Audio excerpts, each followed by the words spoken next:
I am vengeance. I am the night. I am Batman. Greetings fanboys and fangirls, I'm Erod and I'm the Blockbuster Buster. As I've said before, this summer sees the clash of the titans, Spider-Man versus Batman.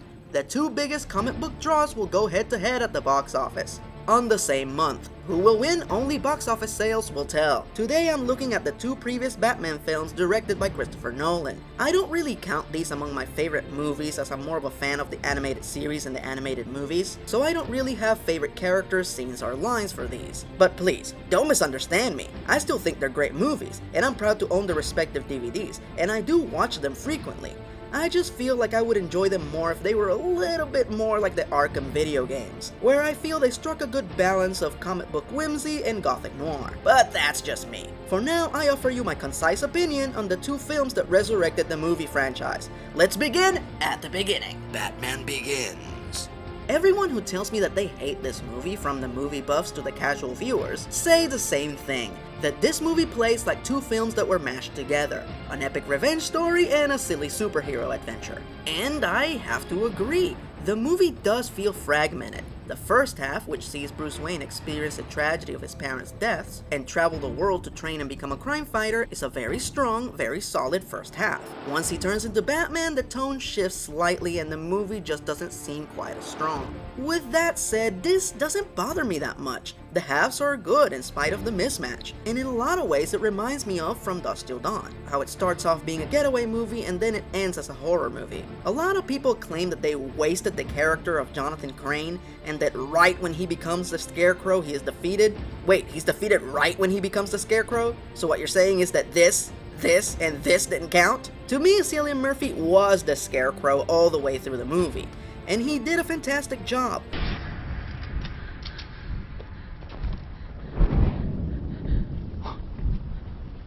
He's here. Who?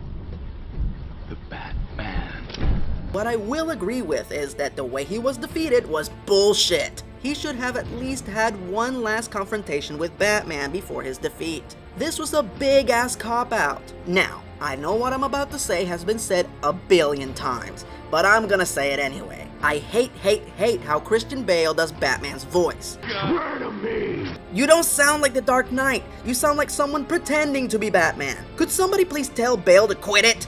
Everyone on the planet Earth has already made fun of this stupid voice, so all I will say is that I hope he got the message and that he talks like a human being in the next one. Lastly, the majority of the fighting sequences were shot at extreme close-ups or angles that show absolutely nothing of relevance. This is also bullshit. My dad, who doesn't know diddly shit about how movies are made, pointed at this and said that it looked like they were cutting corners. And I have to agree, no matter what the true intentions were for shooting these scenes like this, it still looks cheap and crappy. Oh, and the sequence where Commissioner Gordon drives the Batmobile, it's pretty cringeworthy too.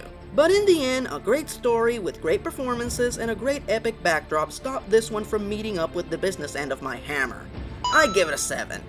But before I move on to the next Bat flick, I have to unleash at least one of many meaningless fanboy gripes! Bruce, there's somebody here you simply must meet. Now, am I pronouncing this right? Mr. Ra's al Ghul? No, it's Ra's al Ghul, you stupid bitch. This is a big budget blockbuster movie, so say it right. And that is the end of meaningless fanboy gripes. Now let's move on to the big kahuna, the highest grossing comic book movie of all time, The Dark Knight. Now let's quickly cover the bad so we can get to the good, because there is a lot of good here. The fucking voice is back, and it's worse. You'll be in a padded cell forever. Could somebody please tell him? He sounds like an asshole. The scene in which the Tardo voice sticks out to me the most is the one in which Batman is strategizing on the rooftop with Harvey Dent and Commissioner Gordon. Gary Oldman and Aaron Eckhart are acting their balls off, all the while Bale opts to continue with the moron rasp. It is a tribute to his co-star's professionalism that they didn't crack up laughing. And lastly, I have to agree with Benzai. The bat sonar thing looks like shit. This scene is sloppy, confusing, migraine-inducing, and aesthetically hideous. Plus, it pretty much destroys the magic of Batman, as it blatantly explains how he quickly and covertly moves around in the shadows. I think the character is far more interesting when his tactics are kept in mystery. Alright, let's move on to the good. This is one kick-ass crime spree movie. and the first Batman film, then I felt like the threat was big enough to be worthy of the Dark Knight. Heath Ledger is the fucking man. I was among the many skeptics who shook his fist in rage when I heard that Yorick von Lichtenstein from A Knight's Tale was playing one of the greatest comic book villains of all time. But just like everyone else, I was proven wrong. Ledger steals the fucking show. He's funny, he's creepy, and antagonizing. When he's on screen, you can't stop watching him, and when he's not, you can still feel his presence. The most astonishing part of his performance is that I can't see any trace of Heath Ledger in this character. For this movie, he physically became the Joker. I never felt that way about the Jack Nicholson version. To me, he was still just Jack Nicholson, with the crazy dial turned all the way up. While Mark Hamill might still be my favorite Joker overall, Ledger comes a very, very, very, very close second. And he most certainly is my favorite live-action Joker.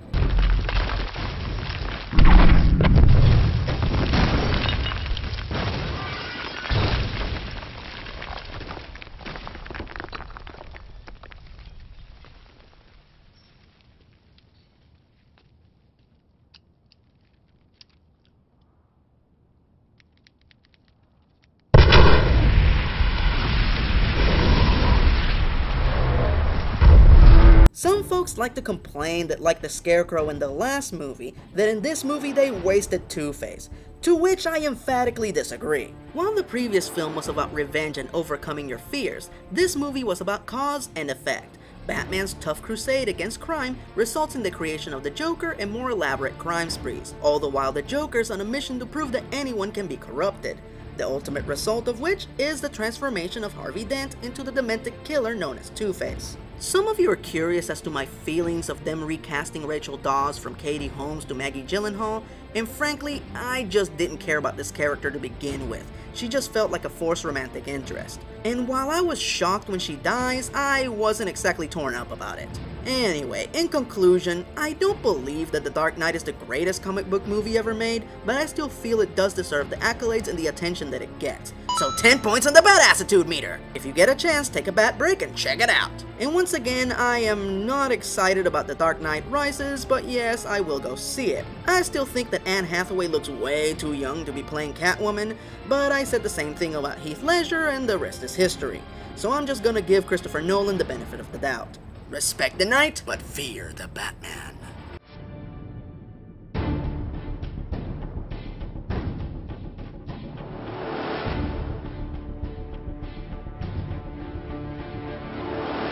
Check out my website, suckers! What the hell are you?